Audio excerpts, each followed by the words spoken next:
Donc voilà. On va peut-être appeler maintenant sur une table ronde qui est plus sur des usages dans des pays du Sud, du numérique et en particulier sur l'Afrique, avec Justin Kouakou. Justin, je ne sais pas où vous êtes. Voilà. Chef de projet à Emagri, dans le département Orange, Afrique et Moyen-Orient, où vous travaillez au développement de l'e-agriculture. Dieudonné Ocalas Osami, je ne sais pas où vous êtes. Voilà. Vous êtes docteur en informatique, fondateur de Itumba, abrité d'ailleurs, je crois, sur ce campus, et fondé en 2015 et qui a reçu cette année même le prix Digital Africa. Et enfin, Didier Pouillot. Didier, vous êtes dans le bureau d'études spécialisé dans le numérique IDAT DigiWorld et responsable de la mission Afrique ainsi que des marchés et régulations. Ma première question en fait était pour Dieudonné, juste pour nous fixer un peu les choses sur ce continent africain et donc de façon très courte. Qu'est-ce que c'est? Est-ce que le développement du numérique pour l'agriculture africaine constitue une priorité pour les gouvernements de ce continent? Est-ce que vous avez ce sentiment-là? Je dirais un peu au même titre que les échanges commerciaux, voire les aspects sanitaires. Et si c'est le cas, c'est pour répondre vraiment à quels besoins spécifiques du milieu agricole? D'accord. Donc bonsoir à tous et merci de nous permettre aujourd'hui de faire un témoignage sur l'Afrique. J'espère que nous apporterons un témoignage simple par rapport à ce que certains d'entre vous ont pu attendre ce matin sur l'Afrique. Alors, pour répondre à la question très directe, la réponse est oui, et je vais l'étayer. Je suis finalement content de passer après la première table ronde où j'ai entendu des choses intéressantes, par exemple OAD, information de temps réel à la parcelle, la sémantique à donner aux data, aux données qui sont collectées sur le champ, la co-construction d'expertise, la nécessité d'être sur le terrain, le fait de pouvoir donner une information au bon moment, de façon opportune. Et ça, c'est quelque chose, ce sont des questions, figurez-vous, que les petits producteurs africains se posent depuis bien des années déjà. Alors, comment est-ce que on en arrive à cette situation en Afrique? C'est qu'aujourd'hui, vous savez que les petits producteurs africains, ils n'ont peut-être pas de matériel, mais ils ont leurs yeux, se lèvent le matin, regardent le ciel, ils essaient de voir les mouvements des nuages et puis ils essaient d'en déduire les choses. Alors, nous avons fait des observations sur le terrain. Mais là, vraiment, du coup, pour ceux qui étaient là à la première table ronde, nous sommes vraiment des gens du terrain, Itumba, et nous avons constaté quelque chose. C'est que tous les producteurs nous disent, on nous envoie de l'information qui n'est pas pertinente. Par exemple, j'ai entendu un producteur de maïs, donc au Sénégal, qui me dit, moi j'ai produit du maïs, mais on m'envoie du conseil sur le coton. Et quand il m'envoie du conseil sur le maïs, il n'est tellement pas pertinent que je ne peux même pas l'utiliser. Par exemple, le conseil qu'on me dit de faire, de mettre de l'herbicide, alors que je n'ai pas d'herbicide, je n'ai que ma machette et ma houe. Ça veut dire que le conseil aurait pu être faire du sarclage, par exemple. Ou alors, ce même conseil-là, la donnée météo, je l'ai entendu dans la table ronde d'avant, on l'envoie, mais elle est la même pour tout le monde, à l'échelle d'une région. Donc, ça ne colle pas. Alors, toutes ces observations-là nous ont conduit donc à poser une équation à trois inconnus, qui est aujourd'hui le fer de lance et la vision d'Itumba, et qui essaie de dire, aujourd'hui, finalement, quelle est vraiment l'information pertinente, opportune, dont a besoin un petit producteur africain, et même peut-être en France, pour mieux produire, en termes de quantité ou en quantité, de qualité et en quantité. Et une fois on a cette information, comment est-ce qu'on la lui amène de façon très simple, la manière qui lui soit la plus audible possible? Et enfin, une fois on a ça, quel est le bon modèle économique? Parce que je viens de Côte d'Ivoire et j'étais récemment aussi au Sénégal, ils me disent, nous on ne veut plus des choses gratuites. Pour deux raisons. Aujourd'hui, cette année, on nous amène des intrants qui sont gratuits subventionnés. L'année prochaine, ils ne le sont plus ou ils le sont moins. Donc, ce qui est gratuit pour nous aujourd'hui, quelqu'un d'autre le paye pour nous. On joue cette personne, se fatiguera et donc ne paiera plus. Et nous, on est dans des problèmes. Mais amenons-nous des solutions qui comprennent notre contexte, qui résolvent notre problème et établissons le bon modèle économique qui fait que tout ceci se tienne dans le temps et dans l'espace. Et ça a un intérêt pour le gouvernement, pour les organisations des ONG ou alors des organisations comme les Nations Unies, la FAO, etc. Parce que ce type d'approche permet d'avoir en temps réel l'information sur donc, la production, sur l'usage des intrants qui se passe au niveau du pays, de façon à prévenir, donc à prévoir donc, des campagnes de sensibilisation et éventuellement des subventions qui peuvent être ajustées d'année en année. On va y revenir. Voilà. Je voulais juste refaire un point avec Didier Pouillot sur les équipements, dans la partie un peu diagnostic aussi. Votre bureau d'études intervient depuis à peu près 10 ans, je crois, dans plusieurs pays d'Afrique, et sur les schémas d'aménagement pour le numérique, et notamment sur des préconisations d'architecture, sur des choix d'opérateurs, de technologies adaptées. On connaît là-bas comme ici la fracture numérique ville-campagne. Est-ce qu'elle est plus forte en Afrique? Et est-ce que vous pouvez, lié à cette question, nous donner quelques chiffres d'équipement, en fait, de taux d'équipement des agriculteurs en particulier, téléphone mobile, ordinateur, connexion, ce que vous pouvez avoir pour fixer un peu les idées? Oui, alors pour dire les choses rapidement, évidemment l'équipement est aujourd'hui un peu moins développé en Afrique qu'il peut l'être dans des pays où on parlait de la France tout à l'heure. Les usages sont sans doute pas très différents. Ce matin, je ne sais pas dans les tables rondes ce qui s'est dit comme usage compliqué, mais ce que j'entendais à la table ronde tout à l'heure, c'est les mêmes usages qu'on trouve en Afrique. C'est connaître la météo pour savoir quand est-ce qu'il faut semer, quand est-ce qu'il faut récolter, c'est connaître le cours des matières premières, etc. J'ajouterais, mais on pourra en parler tout à l'heure, qu'il y a une problématique autour du transfert d'argent qui est spécifique à l'Afrique, qu'on n'a pas ici, évidemment. Je reviens sur l'équipement. La fracture numérique, elle est plus prononcée en Afrique aussi qu'elle est ici. Pour donner quelques chiffres, sur le mobile, parce qu'une des spécificités du continent africain, c'est que l'essentiel des communications se passe par mobile. Les réseaux fixes étaient très peu développés, le mobile est arrivé il y a une vingtaine d'années, les développements sont faits naturellement sur cet axe-là. Même s'il faut du filaire pour assurer les transports entre stations de base, etc., l'accès se fait par mobile. C'est des chiffres qui ont été donnés lors de la première intervention. On a ce qu'on appelle un taux de pénétration de 100% à peu près du mobile en Afrique. Ça ne veut pas dire que 100% des gens ont un mobile.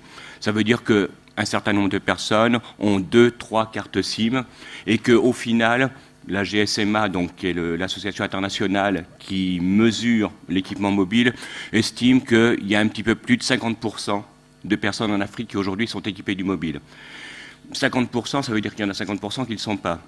Ça veut dire que ici, ou en Afrique, comme ici plutôt, les opérateurs commencent par équiper les villes et ensuite, petit à petit, vont dans les zones rurales. Et vous parliez de nos interventions les dernières années, c'est essentiellement ça, c'est de conseiller les gouvernements pour savoir comment faire en sorte que les réseaux et que les services puissent arriver de plus en plus loin au sein des territoires. Ce taux d'équipement en campagne, vous me disiez plutôt de l'ordre de 10-20%, c'est ça? C'est aux alentours de 15-20% à peu près, effectivement, dans les campagnes, sachant que on est dans des pays qui ont une composante rurale qui est également plus forte que chez nous, puisque 60% à peu près de la population en Afrique vit dans les zones rurales. Il y a un phénomène d'urbanisation, mais qui est en devenir, et on a encore 60%. On a 25% du PIB qui repose sur l'agriculture. Et on a une auto-alimentation, une autoconsommation qui est extrêmement importante. Donc, voilà à peu près où on en est. Il y a encore des efforts colossaux à faire pour que ces équipements, les ordinateurs également, on n'en a pas parlé, mais c'est pareil, les ordinateurs sont relativement peu développés et, encore une fois, beaucoup plus l'apanage des villes que des campagnes. Donc il y a beaucoup d'efforts. Les opérateurs sont au travail sur ce sujet, les gouvernements sont mobilisés. Les télécoms, une autre spécificité, se développent pas in abstracto.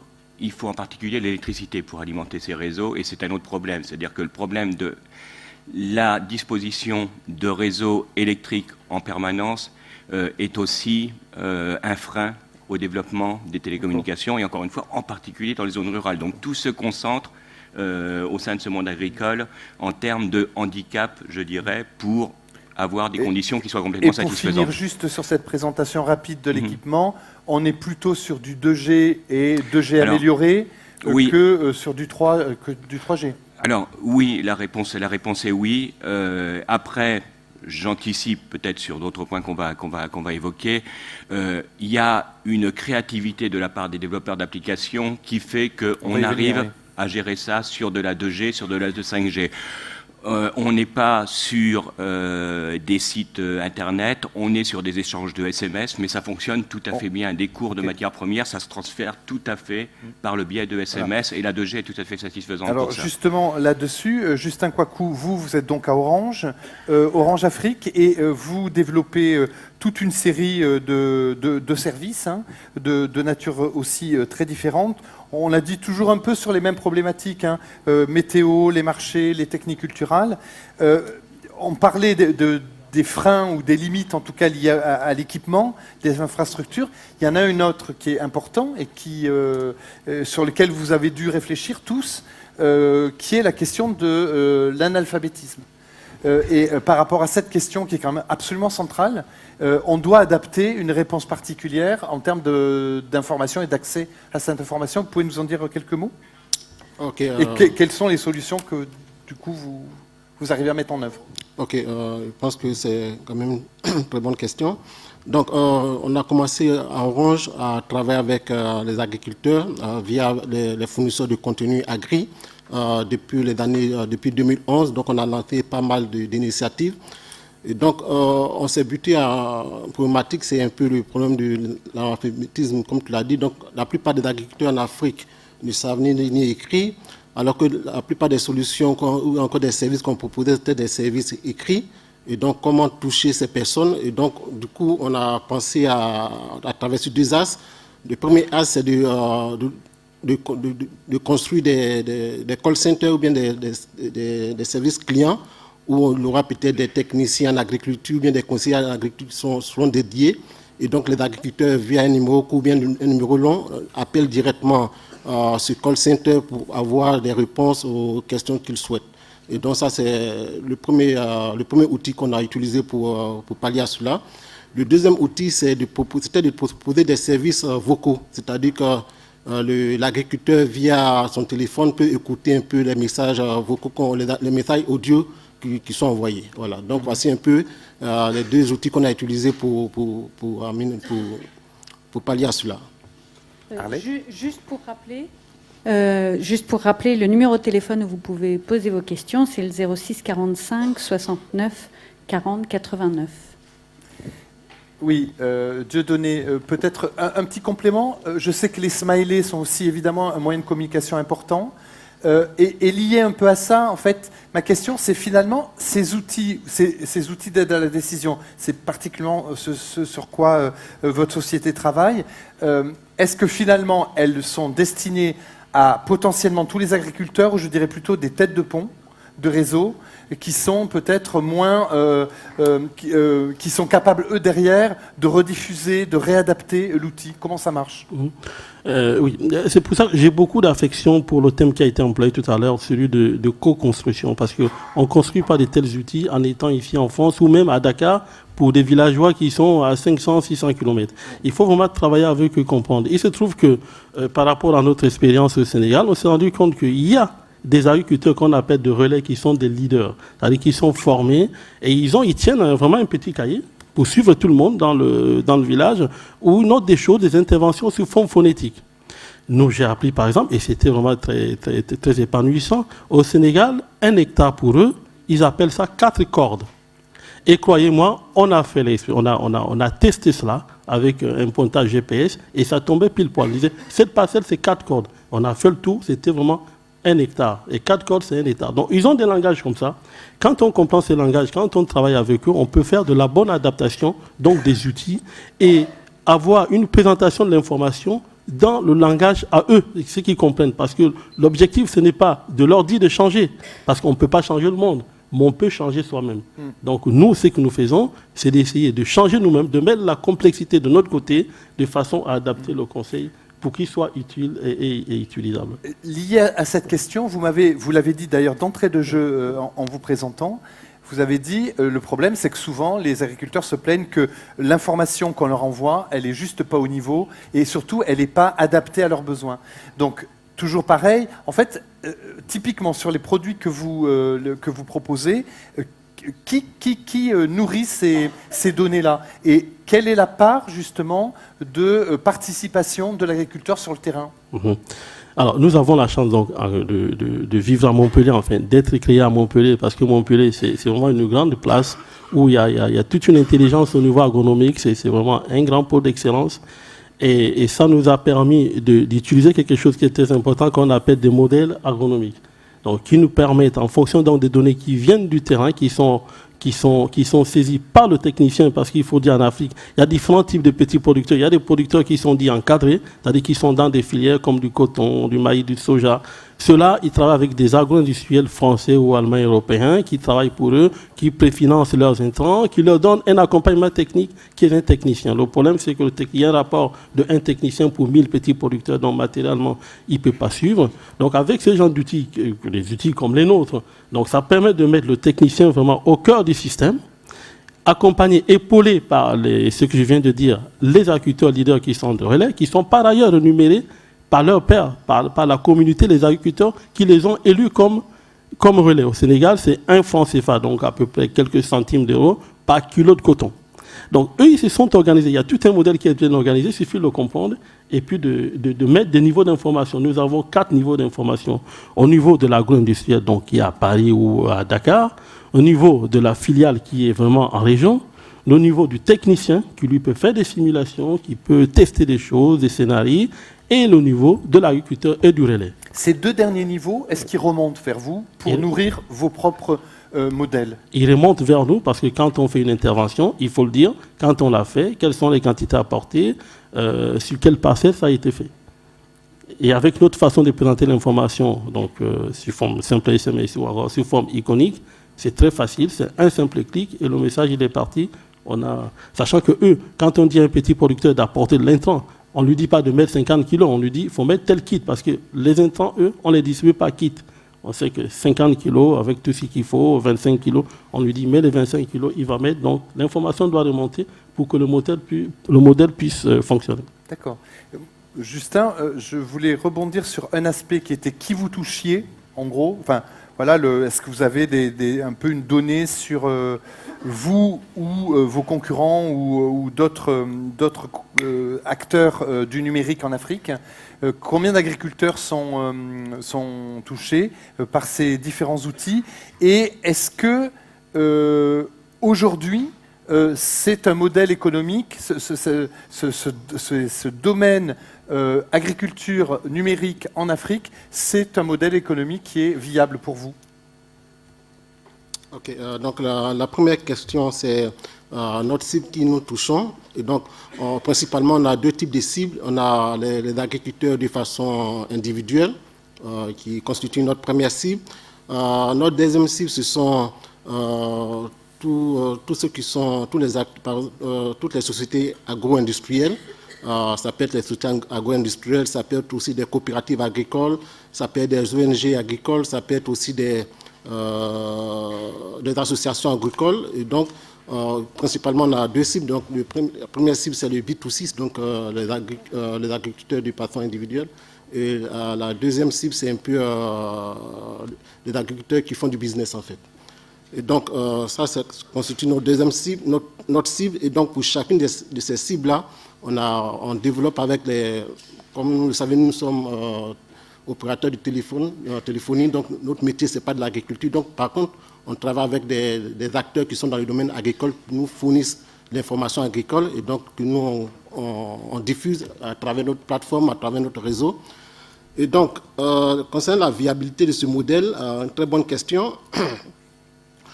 C'est un modèle qui est intéressant, mais le problème, c'est que la rentabilité ou bien encore la viabilité, c'est dans le très long terme, parce que c'est des services qui sont ne coûte pas très cher. Et donc, derrière, il y a toute une histoire, toute une plateforme qu'il faut, toute une infrastructure qu'il faut financer. Il y a aussi ceux qui apportent du contenu agricole qu'il faut aussi intéresser, aussi à la partie d'Orange aussi. Donc, c'est quand même sur du long terme, vraiment long terme, qu'on peut parler de rentabilité ou bien de rentabilité de ces services. Mais dans le court terme, notre objectif, c'est vraiment de pouvoir envoyer de l'information aux agriculteurs pour pouvoir qu'ils puissent les servir. Voilà. Maintenant, concernant la viabilité du modèle ou bien la rentabilité du modèle, ça c'est peut-être dans le long terme qu'on peut le mesurer. Didier, vous avez parlé au début, vous nous avez présenté un peu l'état de l'art au niveau des taux d'équipement. Quand on a discuté ensemble, vous disiez qu'il y avait un frein qui était à lever, qui était le frein aussi de la collaboration en fait et interpays à l'échelle régionale. Est-ce que vous pouvez nous en dire un peu plus, notamment, je sais, par rapport au câble et à la fibre, voilà, comment ça se... Bon, là, on en a discuté, on sort un petit peu de la question qui concerne les agriculteurs, mais c'est vrai qu'un des soucis, alors ça rejoint la nécessité de couvrir de manière de plus en plus large les réseaux. Il y a une quinzaine d'années, le problème était très simple.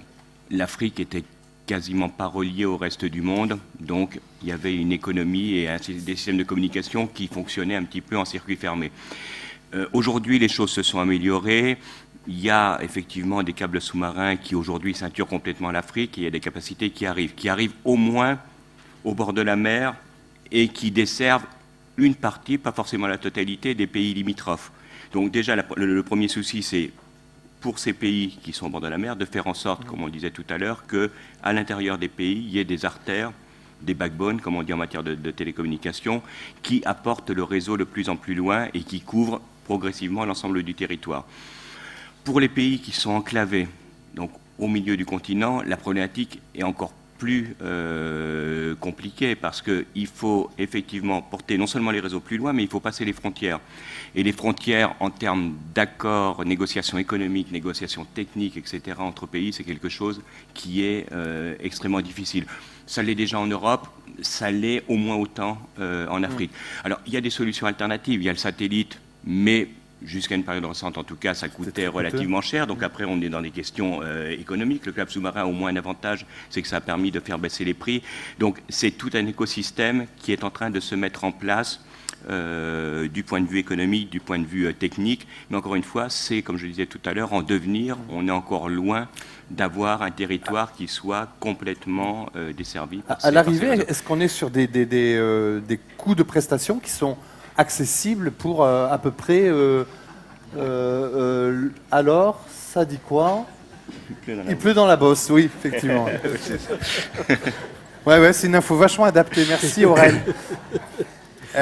Oui, est-ce qu'on est sur des coûts de prestations qui sont adaptés, je dirais peut-être pas à tous les agriculteurs, on peut supposer que non.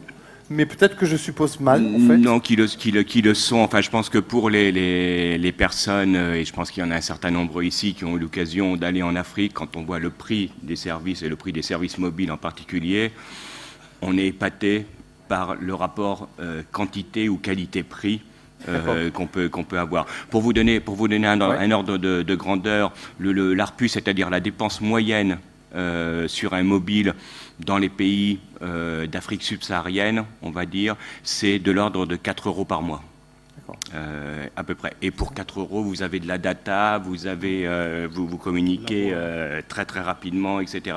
Donc on est dans une économie qui est adaptée. Il y a un frein qui reste important, c'est le prix du terminal. C'est-à-dire que tout à l'heure, quand on disait on arrive à faire quelque chose sur des réseaux 2G, évidemment, on fait encore mieux sur des réseaux 3G, sur des réseaux 4G. Et là, la question, c'est le prix du smartphone, qui aujourd'hui est encore à 40-50 €. Alors, vu d'ici, on peut dire par rapport au Samsung, iPhone, etc., c'est pas très cher, mais on considère que c'est aux alentours de 20 €. On commence à avoir des terminaux qui vont permettre de complètement démocratiser l'usage du smartphone en Afrique. Mais on y viendra. D'accord. On y viendra. J'ai envie à ce stade, oui, sauf si vous aviez un point à rajouter, sinon à prendre des questions. Moi, oui, je vous en prie. En fait, je vais apporter un complément de réponse à Concernant le coût des terminaux, je pense que depuis un certain temps, au niveau d'Orange, on travaille là-dessus parce qu'on on propose bien des terminaux qui de moins de 20 € aux agriculteurs en Afrique. Et donc, l'objectif ici, c'est de pouvoir leur permettre de pouvoir recevoir un peu toutes les solutions ou encore tous les services qu'on propose dans ce domaine. Voilà. On peut peut-être aussi se grouper parfois, je suppose. Oui, alors Oui. ça c'est un point important puisque tout à l'heure on parlait du est-ce que les applications répondent bien aux demandes. Il y a un phénomène coopératif chez les agriculteurs qui est très prégnant et ce qui permet effectivement de en se regroupant de partager des expériences et de mettre en commun un certain nombre de besoins et de faire les développements qui vont bien. Juste très rapidement un exemple que je vais prendre en Côte d'Ivoire, puisque je pense que c'est les fabricants de cacao qui se sont regroupés. Donc il y a 17 000 producteurs qui se sont regroupés sous forme de coopérative. Tout à l'heure, je disais, il y a une problématique particulière en Afrique qu'on ne retrouve pas ici, c'est le problème des transferts financiers. Ils sont regroupés. Une des premières applications qu'ils ont développées, c'est le fait qu'ils vont vendre leur production à la ville. Plutôt que de rentrer chez eux, parce qu'ils ne rentrent pas avec des chèques, il n'y a pas de virement, etc. qui se fait. Donc plutôt que de rentrer chez eux avec une masse de billets, il y a un compte qui a été ouvert au nom de la coopérative, l'argent est porté là-dessus, et quand ils sont chez eux, au fur et à mesure du temps, ils vont voir le revendeur de téléphone et ils demandent à retirer 10, 20 €, etc. Et ça fonctionne très bien, encore une fois, sous forme de SMS. C'est exactement le même fonctionnement ici, quand on commande sur Internet, on a un code qui identifie et on sait qu'on est bien la personne qui peut retirer l'argent. Merci Didier. Dieudonné. Oui, justement pour inciter les entrepreneurs qui sont ici de ne pas avoir peur d'aller dans le domaine agricole en Afrique. Parce qu'un agriculteur africain, ils ne sont pas aussi pauvres que ça. Ça dépend de quelle filière on se trouve. Parce que j'ai vu des gens, vraiment dans des coins très reculés qui dépensent 60 € par hectare. Oui, 60 € par hectare pour l'entretien de leur parcelle. Et ces gens-là, si on arrive à amener des solutions qui permettent d'améliorer leur productivité et les rendements, je pense que tout le monde s'y trouvera. Et la question de financement n'est pas vraiment... La question du paiement n'est pas un problème parce qu'ils nous l'ont dit. Ils nous disent si c'est probant, on mettra le prix. Mais si vous nous vendez du bon, on vous combattra. Voilà. Des questions, peut-être quelques questions dans la salle. On a encore du temps, un petit peu. Donc, n'hésitez pas. Questions ou des commentaires? Oui, monsieur, on va vous passer le micro. Merci de vous présenter, en fait, parce qu'on a des gens qui suivent par webinaire la conférence, et donc c'est bien de savoir. Oui, bonjour à toutes et bonjour à tous. Michel Eddy, le président directeur général du CIRAD, est donc particulièrement intéressé par les intervenants de cette table ronde et tourné vers les questions de l'agriculture africaine. Vous vous en doutez que pour le CIRAD, c'est un sujet de préoccupation et de partage et de réflexion. Et justement, en vous entendant parler, donc j'entends que du côté des infrastructures, certes, il y a des limites, mais ce n'est pas le problème principal. J'entends que du côté de la demande, certes, il y a des problèmes, mais ce n'est pas le problème principal. Il y a une appétence. Alors j'aurais envie de vous entendre maintenant sur, de votre point de vue à vous, qui êtes des acteurs de terrain aujourd'hui, quels seraient les points de blocage ou les difficultés sur lesquelles il faudrait qu'on travaille pour arriver à faire que ce que tout le monde attend et que tout le monde souhaite, c'est que ce conseil et ce service à un coût économique substantiel mais utile pour les agriculteurs puisse se développer. Vous entendre sur l'autre versant du problème. Donc les points de blocage, qui veut s'y lancer? Je me lance. Rapidement, pour qu'on puisse peut-être prendre une autre question, je vous en prie de donner. Alors, pour moi, le principal point de blocage, c'est la fiabilité des données. C'est-à-dire qu'aujourd'hui, pour faire tourner les modèles, il faut des données fiables. Et pour que ces modèles soient performants, il faut travailler sur des espaces de solutions qui soient basés sur des facteurs limitants. Il faut comprendre les facteurs limitants du producteur, c'est quoi son problème, et travailler sur ces paramètres-là pour mieux paramétrer les modèles et s'assurer que les données qui sont remontées sont fiables. Parce que si les données sont fausses, le tout ne marche pas. Moi, j'ai rencontré des gens, des Allemands, du Cotton Made in Africa, qui nous disaient qu'ils avaient payé des gens, je ne sais pas où, au Togo ou au Bénin, pour remplir des formulaires sur des pratiques donc, agricoles du coton au niveau de ce pays-là. Les gens qu'ils ont payés se mettaient derrière leur PC chez eux et remplissaient à la place des producteurs ces informations-là. Bien évidemment, quand on invente des données comme ça sur un ensemble important de personnes, 100 personnes, 200 personnes, on introduit forcément des incohérences. Et ça, toute personne qui a une tête un peu bien faite, il s'en rend compte tout de suite.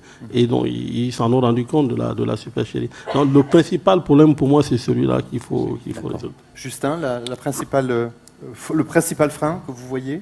Ok, nous, les principaux freins qu'on voit, c'est d'abord le problème de couverture. Bon, parce que nous, c'est quand même une problématique chez nous, ce qui fait qu'à Orange, on est obligé de dépenser beaucoup d'argent dans la couverture pour que nos infrastructures partent vraiment dans les zones les plus reculées en Afrique, parce que comme la cible principale pour ces offres sont les agriculteurs, alors qu'on sait qu'en Afrique, la plupart des agriculteurs vivent en milieu rural, alors que nos réseaux téléphoniques ou Internet sont beaucoup plus concentrés sur la partie, sur les villes. Et donc, aujourd'hui, notre souci aujourd'hui, c'est vraiment de investir de l'argent dans la couverture des zones rurales pour que les services qu'on développe touchent ces populations. Parce qu'on a quand même travaillé un peu sur le terrain, on a quand même fait des visites terrain et on s'est rendu compte qu'on propose des offres via Internet, via data, mais malheureusement, ces agriculteurs qui sont les destinataires de ces offres-là sont dans les zones reculées, ils n'ont pas accès à Internet, n'ont pas accès à la data, et donc c'est un blocage pour nous. Le deuxième point de blocage qu'on doit relever un peu, c'est vraiment travailler avec les fournisseurs de contenu, nos partenaires qui nous fournissent du contenu, sur un partenariat vraiment durable. Parce que dans de telles initiatives, dès que le fournisseur de contenu est défaillant, le service s'arrête. Parce que c'est le fournisseur de contenu qui nous apporte le contenu agricole et nous, on ne fait que diffuser. Et donc, dès que le fournisseur de contenu, on a eu ce cas, par exemple, au Sénégal, dès que le fournisseur de contenu est défaillant sur le plan financier ou autre, carrément, le service s'arrête. Donc, aujourd'hui, nous, on fait face à deux problématiques majeures, c'est la couverture et la collaboration entre les fournisseurs de contenu et nous. Didier, le principal frein? Alors, j'ai failli dire il n'y a pas de frein, il n'y a que des chantiers, mais du coup le principal frein c'est faire en sorte que tous ces chantiers avancent ensemble et au même rythme et avancent le plus rapidement possible. C'est-à-dire on a évoqué très en amont la question de l'électrification, qui est quand même un frein pour l'équipement, le développement des réseaux, l'accessibilité des terminaux, la fiabilité des données, qui est un problème, ce que racontait tout à l'heure de façon humoristique le petit dessin derrière nous, c'est vrai, c'est un petit peu vrai, quoi. On a besoin de l'information qui correspond à notre situation personnelle, ça veut dire qu'il faut aussi qu'il y ait des développeurs. Et ça, c'est une chance pour l'Afrique, parce que ça se passe effectivement comme ça, des développeurs locaux, c'est-à-dire qu'ils soient au fait des besoins des populations qui sont juste à côté. Alors c'est encore mieux quand c'est les agriculteurs eux-mêmes qui se mettent autour d'une table pour le développer, mais le plus souvent, ça se fait sous forme d'échange et ça se passe bien. Donc, moi, je pense qu'on peut être raisonnablement optimiste. Encore une fois, il se passe des choses et ça avance assez vite. Il va falloir surveiller simplement qu'il n'y ait pas un des éléments qui est nécessaire à la constitution de cet écosystème qui viennent freiner l'ensemble. Il y en a une devant, s'il vous plaît, Véronique.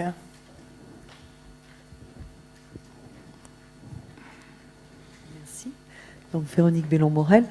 En fait, j'ai lu quelque part, je ne sais plus où, que grâce déjà au service de connaissance des cours et puis à des services de conseil agronomique, les agriculteurs africains avaient pu augmenter leurs revenus. Alors, j'ai lu 200%, mais je voulais savoir si vous aviez des données. Il y a toujours ce même chiffre qui court. Il y a un chiffre qui court. Absolument. Et je voudrais vous poser la question directement. Donc, est-ce que vous voyez cette fameuse étude, ou en tout cas ce chiffre? Justin? Oui, en tout cas, sur ce chiffre, moi, je n'ai pas connaissance de ce chiffre. 200%, je n'ai pas connaissance du chiffre. Par contre, ce que je sais, ce que je peux dire, c'est qu'avec la GSMA, Orange, on a organisé, on a commandité une étude, notamment au Mali, où on a lancé 3 services Emagri, un concernant l'infoprix, info technique culturelle et aussi un autre service concernant la météo agricole. Et on a réalisé une étude concernant la météo, le service de la météo agricole et on s'est rendu compte que ce service a permis d'améliorer la productivité des cotonculteurs, des agriculteurs. Mais maintenant, concernant leurs revenus, oui, ça aussi, ces services ont permis d'augmenter aussi de façon, peut-être pas 200%, mais de façon quand même, le revenu des agriculteurs.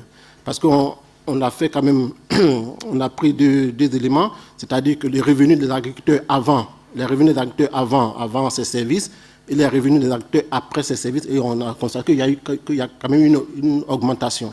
Mais à dire à 200%, bon, ce chiffre n'est pas. Didier, vous voulez rajouter un point? Juste un exemple. Alors je déporte un petit peu la question, mais quelque chose qui a aussi amélioré les revenus des agriculteurs. Je vais prendre l'exemple du Nigeria dont on discutait l'autre jour. C'est que au Nigeria, les subventions aux agriculteurs, des subventions qui partaient aux agriculteurs, il a été calculé il y a une dizaine d'années qu'il y a à peine plus de 10% des montants qui étaient alloués qui arrivaient effectivement à leurs destinataires par le biais de circuits plus ou moins détournés, etc., opaques, etc. Avec le M-Payment, c'est-à-dire avec le fait que l'argent parte, soit transféré et que, comme je le disais tout à l'heure, les agriculteurs puissent petit à petit venir retirer l'argent auprès d'un revendeur, on arrive à quasiment 100% de montants alloués qui arrivent à l'agriculteur. C'est aussi une façon d'augmenter les ressources des populations locales. Au moins qu'ils les récupèrent. Ok. Alors, on va peut-être écoutez, on va peut-être s'en tenir là, vu l'heure. Merci à tous les trois.